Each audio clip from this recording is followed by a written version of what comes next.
பஜன் மண்டலியின் சார்பாகவும் எங்களுடைய குரு ஸ்ரீமதி அபிராமி விஸ்வநாதன் தலைமையில் நாம சங்கீர்த்தனமும் அடியேன் திருமதி சுபா ரவிசங்கர் அவர்களுடைய ஒரு சிறு உபன்யாசமும் இன்று வழங்க இருக்கின்றோம்.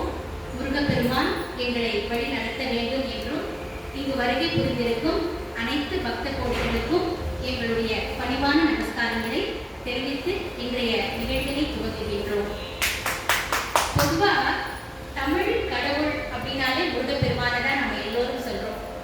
முருகன் என்றால் அழகு அப்படின்னு முருகனுடைய சிறப்புகளை எல்லாம் தொடர்ந்து சொல்லிக்கொண்டே இருக்கிறோம். தமிழ் வேறு அல்ல, முருகன் வேறு அல்ல அப்படின்னு பார்க்கும் பொழுது சிறந்த மொழியான இந்த தமிழ் மொழியினுடைய சிறப்புகளை முதல்ல சொல்லிட்டு தலைப்புக்குள்ள நான் வரேன். பொதுவாக பண்டைய தமிழர்களுடைய அவர்களுடைய வாழ்க்கை வரலாறு, அவ எல்லோரும் எப்படி வாழ்ந்தார்கள், அவர்களுடைய காதல், வீரம், இப்படி அனைத்தையுமே பறைசாற்றுவனதான் நம்முடைய சங்க இலக்கியங்கள் அப்படின்னு சொல்லுவா. அந்த சங்க இலக்கியங்கள் அப்படின்னு எடுத்துட்டோம். தமிழ் இலக்கிய மரபையும் தமிழ்நாட்டில் மட்டுமல்லாமல் உலகம் ஃபுல்லா இந்த தமிழ் மக்கள் வாழ்ந்த வாழ்க்கையை பறைசாற்றுவதுதான் இலக்கியங்கள். அதை ஒவ்வொன்றா ஒவ்வொரு காலமாக வடிவமைக்கும் பொழுது முதல்ல சங்க இலக்கியங்கள் அப்படின்னு தோன்றியது.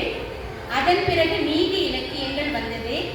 அதன் பிறகு காப்பிய இலக்கியம், அதன் பிறகு பக்தி இலக்கியம், அதன் பிறகு சிற்றிலக்கியங்கள் அப்படின்னு கிட்டத்தட்ட ஒரு 2000 ஆண்டுகளுக்கு முன்னால் தோன்றிய சங்க இலக்கியங்களில் இருந்து இன்று தோன்றிய தற்கால இலக்கியங்கள் வரையிலும் அனைத்திலுமே தமிழ் மொழியானது இன்று ஆட்சி செய்து கொண்டிருக்கிறது. அப்படின்னா அதற்கு மறு வார்த்தை இல்லை அப்படின்னே சொல்லலாம். பொதுவாக இந்த சங்க இலக்கியம் அப்படின்னு எடுத்துட்டோம் அப்படின்னாலே பண்டைய தமிழ் மக்களுடைய அக வாழ்க்கை, புற வாழ்க்கையை சொல்வது. அகம் அப்படின்னாலே தலைவன் தலைவி அப்படின்னு சொல்லுவா.